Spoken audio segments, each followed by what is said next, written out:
अगर आप लोग लॉन्ग टर्म के लिए इन्वेस्टमेंट करना चाहते हैं, स्पेशली एफडीज में इन्वेस्टमेंट करना चाहते हैं, तो this is the right time where you can invest in. क्योंकि अगर आप लोग करंटली मार्केट में देखेंगे तो मार्केट में एफडीज की रेट्स जो है वो बढ़ते ही जा रही हैं, और अगर आप लोग करंट लेवल पर इन्वेस्टमेंट करते हैं तो आपको एफडीज में सबसे ज्यादा रिटर्न्स कमाने को मिल सकते हैं। मार्केट के ऐसे बहुत सारे रिसर्च फर्म हैं और बहुत सारे ऐसे रिसर्च रिपोर्ट हैं जहां पर यह कहा गया है कि अगर आप लोग स्टॉक मार्केट में अभी इन्वेस्टमेंट करते हैं तो आपको अभी तक की सबसे ज्यादा हाईएस्ट रेट ऑफ इंटरेस्ट मिलेगी। तो चलिए आज की वीडियो में जानते हैं कि एफडीज में इन्वेस्टमेंट करने का फायदा क्या होगा और आप अपने इन्वेस्टमेंट के पोर्टफोलियो को सेफगार्ड कैसे कर सकते हैं। तो हमेशा की तरह आज का वीडियो भी इंपॉर्टेंट और इंटरेस्टिंग होने वाला है। तो आज के इस वीडियो को शुरू करने से पहले हमेशा की तरह इस वीडियो को कर देना लाइक, शेयर। इसी के साथ साथ अगर आप इस चैनल पर नए हो तो सबसे पहले इस वीडियो को लाइक करो और इस चैनल को सब्सक्राइब करो। देखो, करंटली मार्केट में से बहुत सारे बैंक्स हैं जहां पर आप एफडी का अकाउंट ओपन कर सकते हैं और यहां पर अट्रैक्टिव अमाउंट ऑफ रिटर्न्स कमा सकते हैं। मार्केट में बहुत सारे शेड्यूल्ड बैंक है, कमर्शियल बैंक है, नॉन कमर्शियल बैंक है, एनबीएफसीज हैं। अगर आप एफडीज में इन्वेस्टमेंट करना चाहते हैं तो मार्केट में बहुत सारे बैंक्स हैं, जैसे कि आप शेड्यूल्ड बैंक में इन्वेस्टमेंट कर सकते हैं, नॉन कमर्शियल बैंक में इन्वेस्टमेंट कर सकते हैं, कमर्शियल बैंक में इन्वेस्टमेंट कर सकते हैं और इसी के साथ साथ कोऑपरेटिव बैंक्स में इन्वेस्टमेंट कर सकते हैं।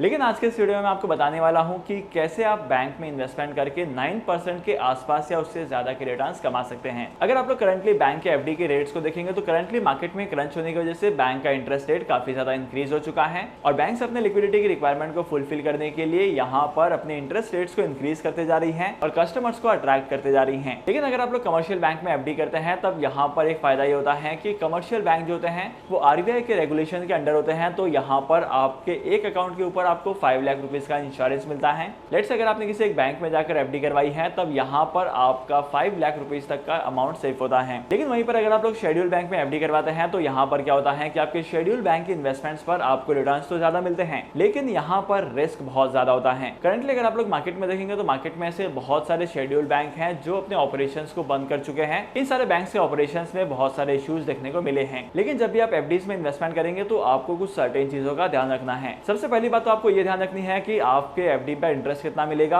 और तो और उस इंटरेस्ट के अमाउंट का कंपाउंडिंग कितने टाइम पीरियड में होगा। मतलब आपके एफडी के कंपाउंडिंग की फ्रीक्वेंसी भी आपको पता होनी चाहिए। लेकिन अगर आपको कंपाउंडिंग का मतलब नहीं पता है तो आसान भाषा में कंपाउंडिंग का मतलब होता है कि आपके इंटरेस्ट पर भी इंटरेस्ट का मिलना। लेट्स अगर आप लोगों ने किसी बैंक में एफडी की है तो आपको उस बैंक के एफडी के इंटरेस्ट के ऊपर भी इंटरेस्ट मिलेगा कंपाउंडिंग के अंडर। मार्केट में ऐसी बहुत सारे फिक्स डिपॉजिट की स्कीम्स हैं जहां पर आपका जो कंपाउंडिंग है वो 6 मंथ में होता है, कहीं पर 3 मंथ्स में होता है और कहीं पर 9 और 12 मंथ्स में होता है। तो आपको हमेशा ये देखना है कि आपके इंटरेस्ट का कंपाउंडिंग किस हिसाब से होगा। सेकंड इंपॉर्टेंट चीज, जब भी आप इन्वेस्टमेंट करते हैं तो आपको एक बैंक के साथ 5 लाख रुपीज तक का ही डिपॉजिट करना है, फिर चाहे वो सेविंग बैंक अकाउंट में हो या फिर चाहे वो फिक्स डिपॉजिट के अमाउंट में हो। क्योंकि डीआईजीसीआई की तरफ से हर एक बैंक में 5 लाख रुपीज तक का अमाउंट ही सेफ रहता है। मतलब अगर बैंक बैंकरप्ट हो जाता है या किसी वजह से बैंक के ऑपरेशंस बंद हो जाते हैं, यहाँ पर आपके 5 लाख रुपीज तक की सेफ्टी होती है। आपको आपका 5 लाख रुपीज तक का पैसा रिटर्न मिल जाएगा। अगर आपके पास 10-20 लाख है और आप इन्वेस्टमेंट करना चाहते हैं एफडीज में, तो आई वुड रिकमेंड कि आपको 4 से 5 बैंक के साथ एफडीज करनी है या आपको अलग अलग ब्रांच के साथ एफडी करनी है अलग अलग अकाउंट में।